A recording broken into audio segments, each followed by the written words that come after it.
In the councils of government, we must guard against the acquisition of unwarranted influence, whether sought or unsought, by the military-industrial complex.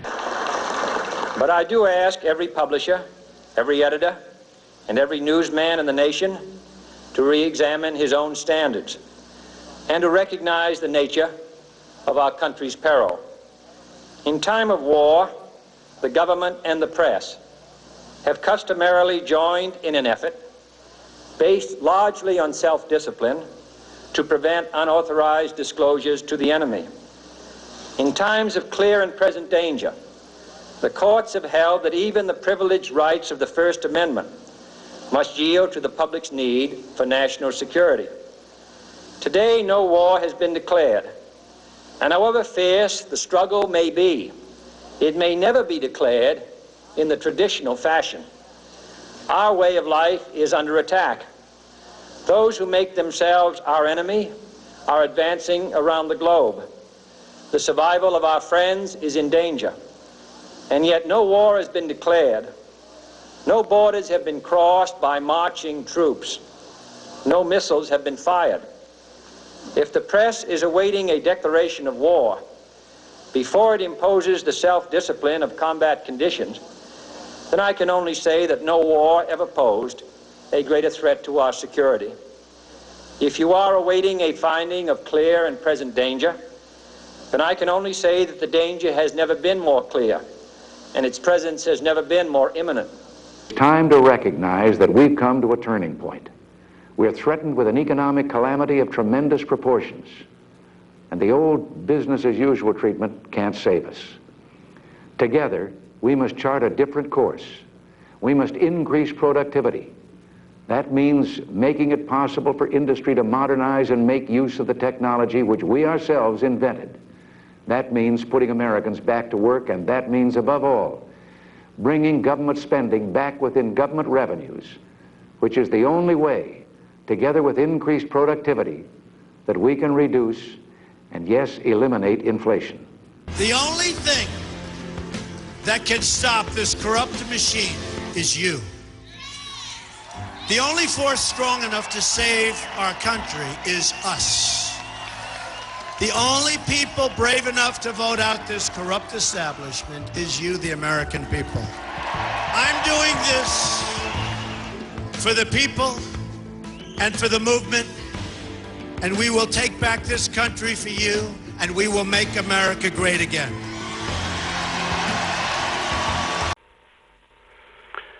Hi, this is Rich Merrett. This is Inform America. I'm your host. Today is April 8th, 2020. And a couple things before we get started. First and foremost, check out the Boston Broadside newspaper. Check out nationallibertyalliance.org, and also go to Amazon, and you can order my book, Stand Your Ground, something I'm proud of, so hopefully people will take a look at it. I wanted to just briefly say a couple things about this coronavirus that's going on. One of the things is that there's a big scare tactic. I believe it's a scare tactic going on across the country. It's a virus. It's not the deadly bubonic plague or whatever. But several doctors across the country have said that they found that if I can say this correctly, I shouldn't have started it, I guess, because I'm screwing it up. It's quinine is basically what it is, that they found to be helpful in curing it, and they do it with zinc also. So just keep those two things in mind. It's hydroxychloroquine, by the way, is the name of the other thing. But it's quinine. It's one and the same, I guess. Those things will cure this thing. People are walking out of the hospital after a day or two, according to statistics that doctors are putting out. Secondarily, if you want to further boost your immune system and find out a little bit more about it, check out Dr. Shiva, S-H-I-V-A, on coronavirus. This man's got 4 degrees from MIT. He's a PhD in biology. And just to substantiate that, I'll tell you a quick story. I went to my property managers here in the apartment complex I live in, and I said, you want to give me your email? I want to send you a video. And they said, of what? I said, the coronavirus. And they said, oh, we're inundated by corporate on videos right now. I don't know if I want to watch any. And I said, look, this is on the foremost authority on the planet. He's going to talk to you about it. And they said, no, I don't think we should see any more. And I said, so you want to listen to corporate, people who manage property, as opposed to a PhD in biology who knows about what he's talking about. You don't want to hear that. He said, no, they refused to hear it. People, you have to start using your own mind instead of listening to people, because what's going on is a scam across this planet. You'll find out in short order. It's coming, but don't be afraid of the virus. The virus shouldn't kill you unless you've got a compromised immune system. Other than that, let's get to part 2 of the 4-part series that we're going to be showing here, 9/11 False Flag. Thank you for watching. And while I hold the tyrants responsible for ungodly amounts of suffering and injustice and death, I cannot ignore the fact that they could not possibly have achieved this without the massive compliance from the masses, from us. Which brings us back to an uncomfortable truth, which is that we are guilty to one degree or another. I want to issue a huge apology to a group to which I am not a member. Because as I will lay out very clearly, if there is one group that cannot be held responsible for the 9/11 event, it is the very group blamed for this crime. And that would be the Muslims around the world. So let me say with resounding clarity on behalf of all sane, thinking people, we are deeply sorry that Muslims have been falsely accused of the events of 9/11 and that subsequently, countless Muslim lands and people have endured the farcical war on terror. We apologize for the invasions, occupations, drone strikes, torture, Guantanamo, for all of the maiming and the death that has rained down on you. Let it be understood from this day forward, from this non-Muslim, that we know the 9/11 false flag was intentionally, falsely blamed on you so as to cultivate a clash of civilizations. We reject the war on terror in total and shall identify those responsible come hell or high water. When we return, we shall discuss the absurdity of the official version of 9/11 and, more importantly, whose fingerprints are left all over this event.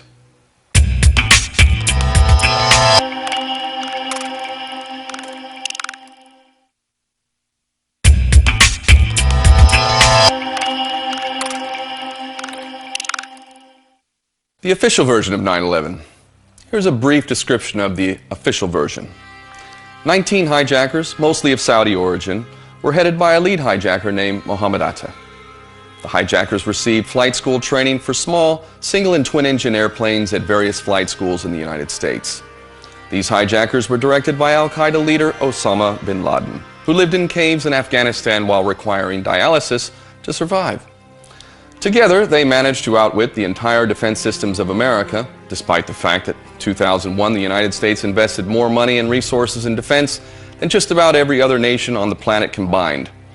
We were told that the breathtakingly vast defense and intelligence apparatus of America had not contemplated the possibility of airplanes being used to fly into buildings. On 9/11, there was a U.S. military defense drill codenamed Vigilant Guardian that simulated the exact events of 9/11. As a result of this drill, there was confusion about whether there was a real or simulated hijacking, and thus 19 individuals managed to allegedly hijack 4 planes and freely roam American airspace without any challenge from U.S. interceptor fighter jets. The official version tells us the hijackers successfully hit 3 out of 4 targets on 9/11, with one airplane being brought down by heroic passengers who shouted, "Let's roll," before overwhelming the box cutter-armed Muslim fanatic terrorists. The other planes, however, hit the Twin Towers and allegedly the Pentagon in Washington, D.C. as well, which happens to be the most heavily guarded airspace on planet Earth. While none of the virtually indestructible black boxes of any of the 4 airplanes were ever proven to be recovered, including that of Flight 93, which apparently managed an intact nosedive into a field in Pennsylvania, which occurred at such a high rate of speed that none of the actual plane, fuselage, jet engine, seats, or bodies was ever recovered. However, officials did recover 2 of the hijackers' passports and a bandana, as well as another alleged hijacker's passport from Flight 11, which slammed into the North Tower causing a massive fireball. Although just 2 of the buildings were hit by planes in New York City, 3 buildings were completely destroyed, while 7 buildings were either partially or fully destroyed. The Twin Towers almost entirely turned to dust, while Building 7 collapsed in a process that resembled a controlled demolition, with each of the 3 buildings falling at free fall speed. We are told that the destruction of the Twin Towers was caused by the weakening of the steel support columns from jet fuel fires, and that Building 7 collapsed uniformly in a free fall due to a standard office fire. This is the first and only time in history that has occurred to such buildings, steel support, steel frame buildings. We are also told that the Pentagon was hit by an airplane whose pilot executed a 270-degree banking right turn as it descended 8,000 feet, all the while managing to avoid detection of upwards to 85 surveillance cameras covering its flight path as it apparently flew directly into the Pentagon. Footage from the 85-plus surveillance cameras was confiscated by the FBI, but they assure us it was just as described. The commission created to carry out the official investigation required 442 days to be formed by a foot-dragging Bush administration. No less than Henry Kissinger was appointed to lead the investigation, and the total budget allocated to investigate the biggest crime in the history of America was a staggeringly minuscule $14 million. By comparison, the U.S. government budgeted $160 million, when adjusted for inflation, to investigate the Space Shuttle Challenger disaster in 1986.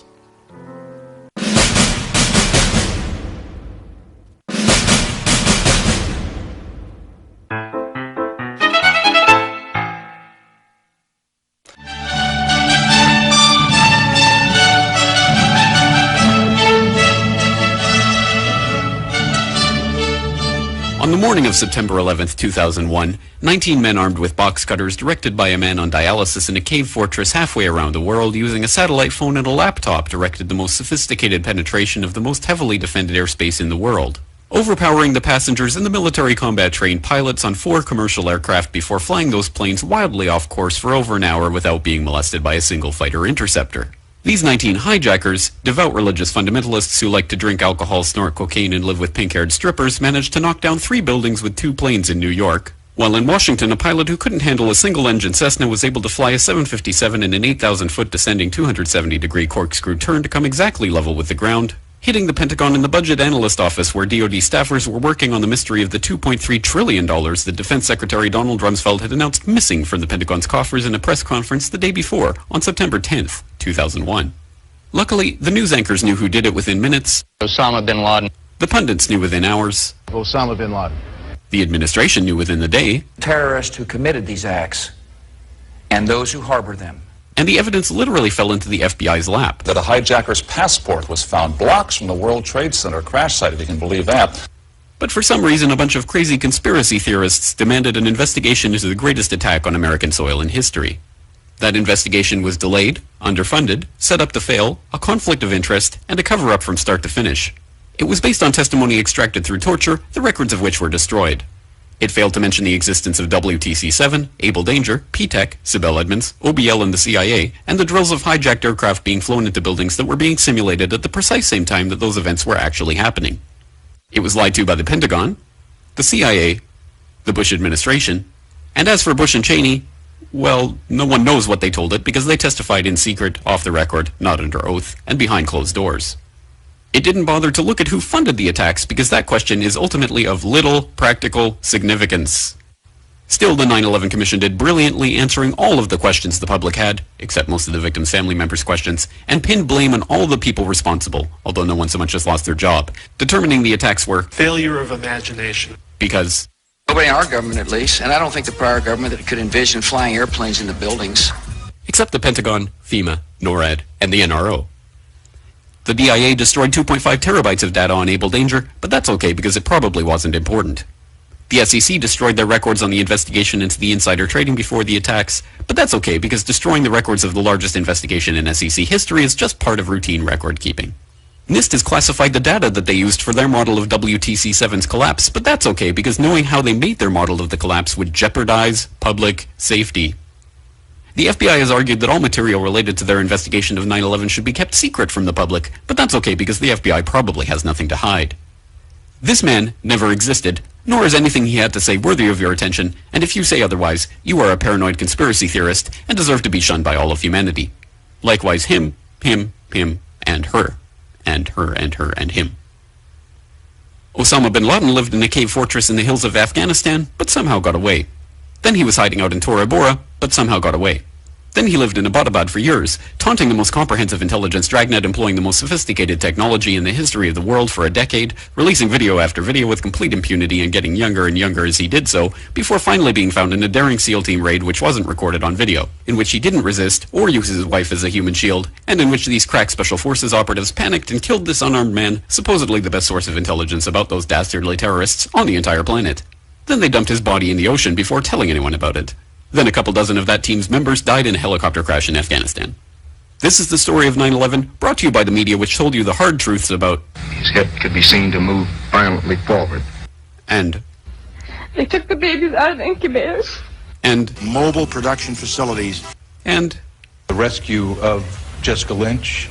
If you have any questions about this story, you are a batshit, paranoid, tinfoil, dog-abusing baby hater and will be reviled by everyone. If you love your country and or freedom, happiness, rainbows, rock and roll, puppy dogs, apple pie, and your grandma, you will never ever express doubts about any part of this story to anyone. Ever. This has been a public service announcement by the Friends of the FBI, CIA, NSA, DIA, SEC, MSM, White House, NIST, and the 9/11 Commission. Because ignorance is strength. Let us never tolerate outrageous conspiracy theories concerning the attacks of September the 11th. Malicious lies that attempt to shift the blame away from the terrorists themselves, away from the guilty. Conspiracy theories. Conspiracy theories. Conspiracy theories.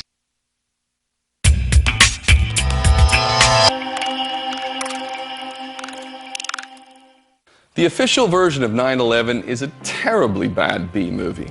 It is a massive insult to our intelligence and all too significantly reveals the depth of mind control that many in our world are subject to.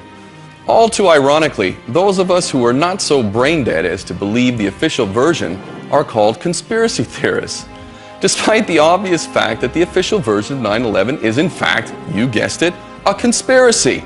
It just so happens to be the most ridiculous conspiracy of them all. And let us not forget these important facts. Osama bin Laden himself denied any involvement in 9/11. And before you have that knee-jerk reaction of saying he confessed to it on video, hold that thought. With regard to America's supposed need to invade Afghanistan in pursuit of bin Laden, the Taliban stated on record that they would extradite him if only the United States would adhere to this paltry little thing called due process of law, which also involves another little thing called evidence. As it turns out, the U.S. decided in favor of invading and occupying two nations and turning them back to the Stone Age. As far as the evidence is concerned, it's a sort of don't worry about it kind of thing, so bin Laden was never actually charged with any crime regarding 9/11. With the FBI stating in 2006 that there was, quote, no hard evidence linking bin Laden to 9/11. Going back to the supposed bin Laden video confession, if the FBI does not believe it, why do you? As for the supposed 19 hijackers, there is no video evidence of any of the hijackers boarding the planes, from airports controlled by Israeli security no less. Several items have been used as evidence to implicate these patsies, but these are ridiculous. As already mentioned, 3 passports belonging to alleged hijackers were supposedly recovered. In the case of Satam al-Sakami's passport, it is said to have survived the plane crash's explosive fireball in the North Tower, falling hundreds of feet to the ground and then randomly picked up by a passerby who delivered it to the New York Police Department. In pristine condition, no less, with no burns, tears, or rips, with the picture and name perfectly visible. Once again, no bodies or plane wreckage was recovered from the alleged Flight 93 crash site in Shanksville, Pennsylvania, supposedly because the plane crashed at such an incredible rate of speed that apparently everything vaporized. Nonetheless, 2 passports, a martyrdom note, and a red bandana that is said to have been worn by one of the hijackers was remarkably recovered. Think about what you allow yourself to know. Think about what you pass by, ignore, deny, and defend. that defines you. It defines the degree of your personal courage, your relationship to the truth, your values, your principles, and what you will pass on to your children and everyone you meet. It tells you, in that place where your conscience must once have lived, whether you are a hypocrite and a fool, or whether something greater still lives within you. 19 men pass through airport security. 11 of them are stopped and questioned, but then allowed to board. Several large passenger planes wind up hijacked and flown at high speed into enormous buildings. None of these men had shown previous capacity to accomplish this feat. These men were armed with box cutters.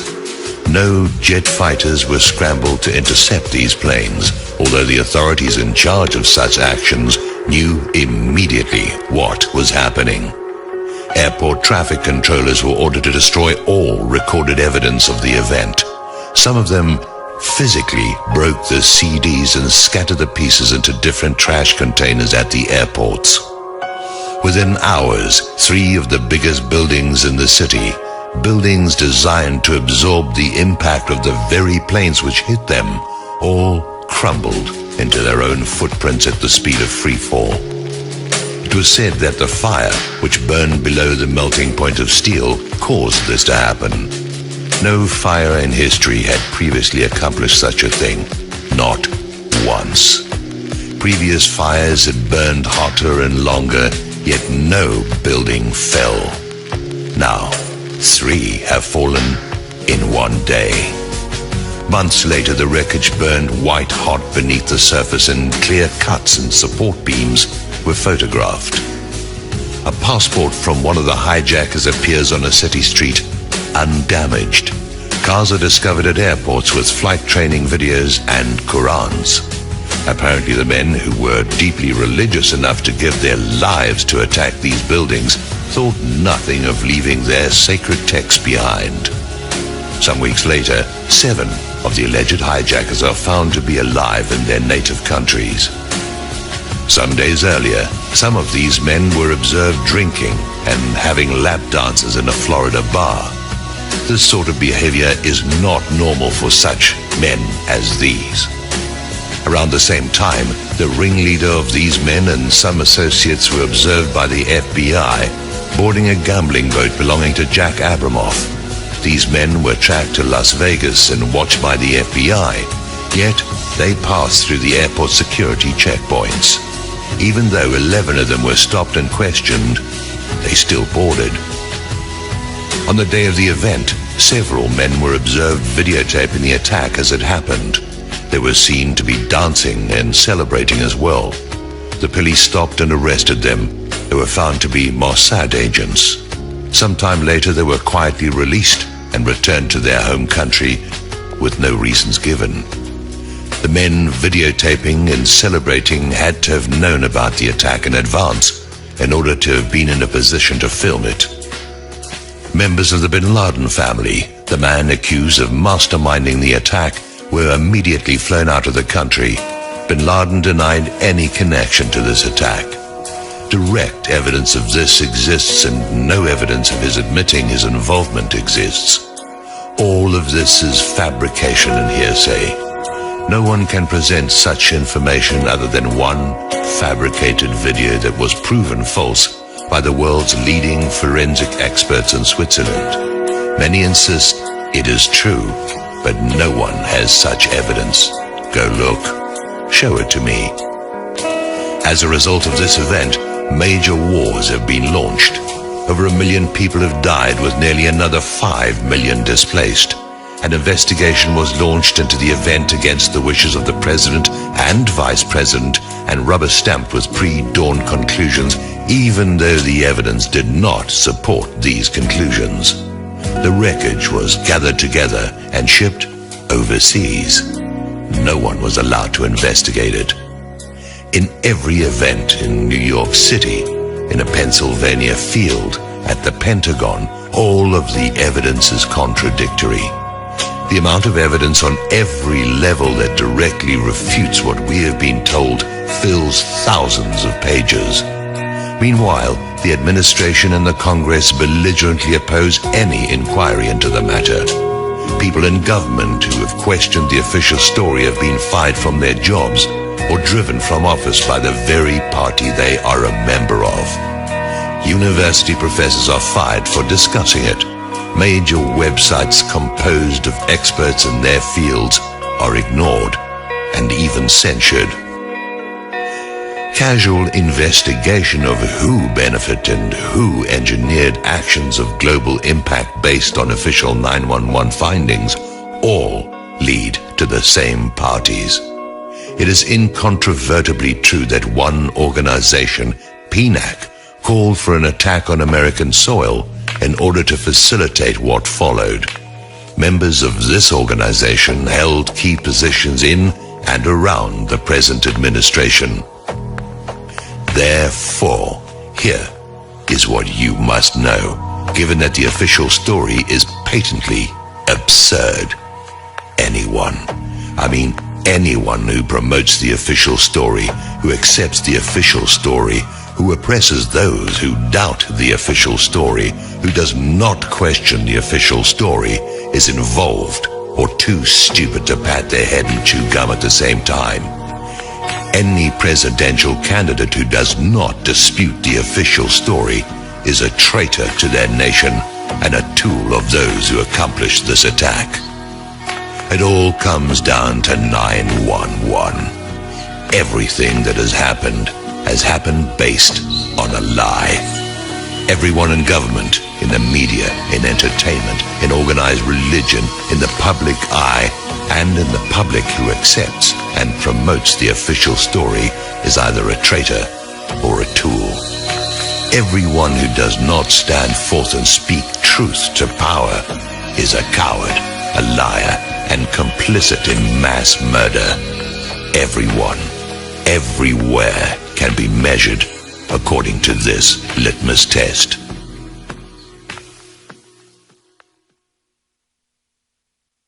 So now, let us extract ourselves from the collective insanity required to even entertain the official version of 9/11. Instead, let us take a look at reality and the evidence around 9/11 that is part of the public record. As you will see, this evidence indicts certain players who were indeed motivated by a religious fanaticism, but they are not Muslims.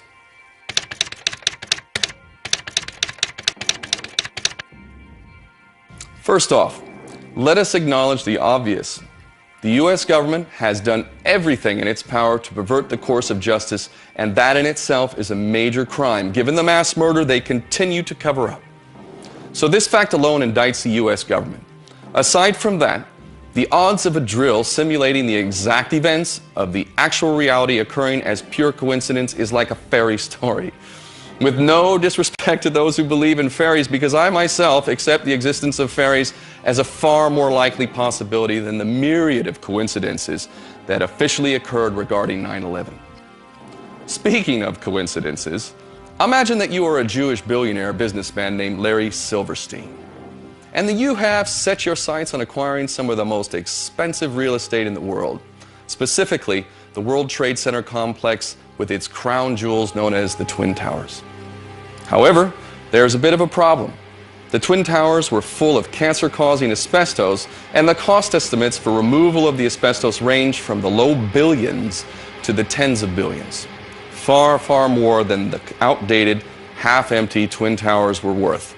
Indeed, the Twin Towers were such a liability that the Port Authority of New York had been desperately seeking a way to demolish them since 1990. But the cost of doing so prevented them from doing this because the toxic asbestos was extremely difficult and dangerous to remove.